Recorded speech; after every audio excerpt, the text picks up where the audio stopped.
കേരളവും ഇന്ത്യയിൽ തന്നെയാണ്, ഇന്ത്യയിലുള്ള ഒരു സംസ്ഥാനമാണ്. അപ്പോൾ അതിൽ യാതൊരു സംശയവാക്കും ഇല്ലെന്നാണ് നമ്മൾ അരിയാഹാരം കഴിക്കുന്നവർ വിചാരിക്കുന്നത്. പക്ഷേ കേന്ദ്ര സർക്കാർ വിചാരിക്കുന്നത് കേരളം ഒരു പ്രത്യേക റിപ്പബ്ലിക്കാണെന്നാണ്. എന്തുകൊണ്ടാണ് അങ്ങനെ ചിന്തിക്കുന്നതെന്നറിയാമോ?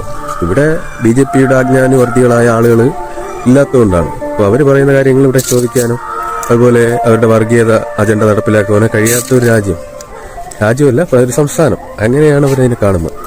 അതുകൊണ്ട് തന്നെയാണ് കാലാകാലമായി നടക്കുന്ന ബഡ്ജറ്റുകളിൽ കേരളത്തിന് ഏറ്റവും അവസാനം പരിഗണിക്കുന്നത്.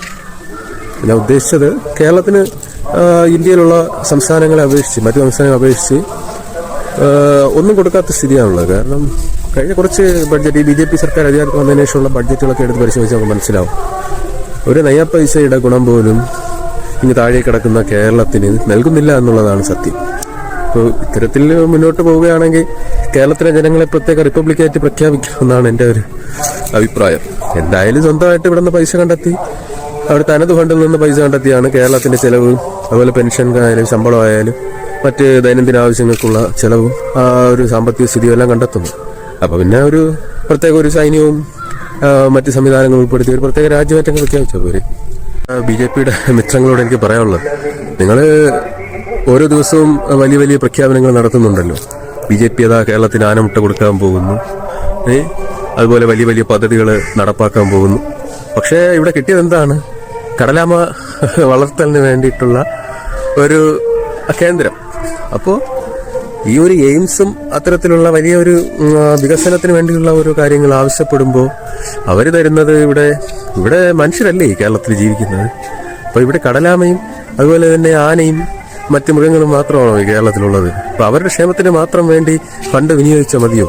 അപ്പോൾ ഇവിടെയുള്ള ഈ അങ്ങ് അറ്റത്ത് കിടക്കുന്ന മനുഷ്യർ ആരോടാണ് പരിഭവവും പരാതിയൊക്കെ പറയേണ്ടത്? അപ്പോൾ അവർക്ക് ജീവിക്കണ്ടേ? അപ്പോൾ അവരുടെ ആ ഒരു സ്ഥിതി മെച്ചപ്പെടുത്തണ്ടേ?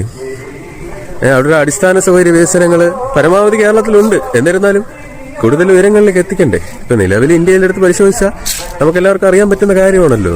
ഏറ്റവും കൂടുതൽ നല്ല ചികിത്സ നൽകുന്നത് കേരളത്തിലല്ലേ, അതുപോലെ മികച്ച വിദ്യാഭ്യാസം നൽകുന്നത് കേരളത്തിലല്ലേ. അപ്പൊ ഇത്തരത്തിൽ ഒരു പുരോഗതി കൈവരിച്ച ഒരു സംസ്ഥാനത്തിന് എങ്ങനെയൊക്കെ ദ്രോഹിക്കാൻ പറ്റുമോ അതൊക്കെ ചെയ്യുകയാണ് BJPയുടെ നേതൃത്വത്തിലുള്ള കേന്ദ്ര സർക്കാർ. പിന്നെ ഒരു കാര്യം, നമ്മുടെ പ്രധാനമന്ത്രി മോഡിജി കഴിഞ്ഞ ആഴ്ചയിൽ നമ്മുടെ കേരളം സന്ദർശിക്കുകയുണ്ടായി.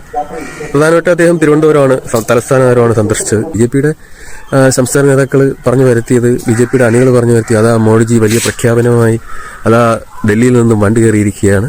ഇവിടെ അതാ ഒരു ചാക്ക് പ്രഖ്യാപനമായി മോഡിജി എത്തിയിരിക്കുന്നു.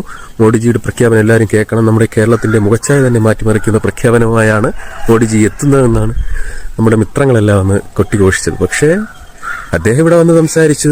അദ്ദേഹം ഇവിടെ വന്ന് രാഷ്ട്രീയമല്ലാതെ അദ്ദേഹം എന്താണ് സംസാരിച്ചത്? അദ്ദേഹം കേരളത്തിന്റെ യാതൊരു പദ്ധതികളെ പറ്റിയും സൂചിപ്പിച്ചില്ല. അതിവേഗ റെയിൽ പദ്ധതിയെ പറ്റിയോ അതുപോലെ തന്നെ മറ്റ് എയിംസിനെ പറ്റിയോ കേരളത്തിന്റെ ആ വികസന കാര്യങ്ങളെ പറ്റിയോ ഒന്നും സൂചിപ്പിച്ചില്ല. അദ്ദേഹം വന്നു, സാധാരണ ഒരു യാത്രയെ പോലെ അദ്ദേഹം വന്നു, മടങ്ങി ഡൽഹിയിലേക്ക് പോയി. പക്ഷെ ഇവിടുത്തെ മിത്രങ്ങൾക്ക് ഇന്നും നേരം വെളുത്തിട്ടില്ല എന്നുള്ളതാണ് സത്യം.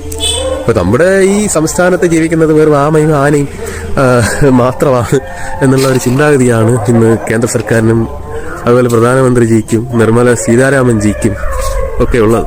അപ്പോൾ രാജീവ് ചന്ദ്രശേഖർ ജി എങ്കിലും അത് മനസ്സിലാക്കി അവരെ ബോധ്യപ്പെടുത്തണം. ഇവിടെ ആനയും ആമയും മാത്രമല്ല, കുറച്ച് സംഖ്യകളായ മനുഷ്യന്മാരെങ്കിലും ഉണ്ടെന്ന് പറയണം.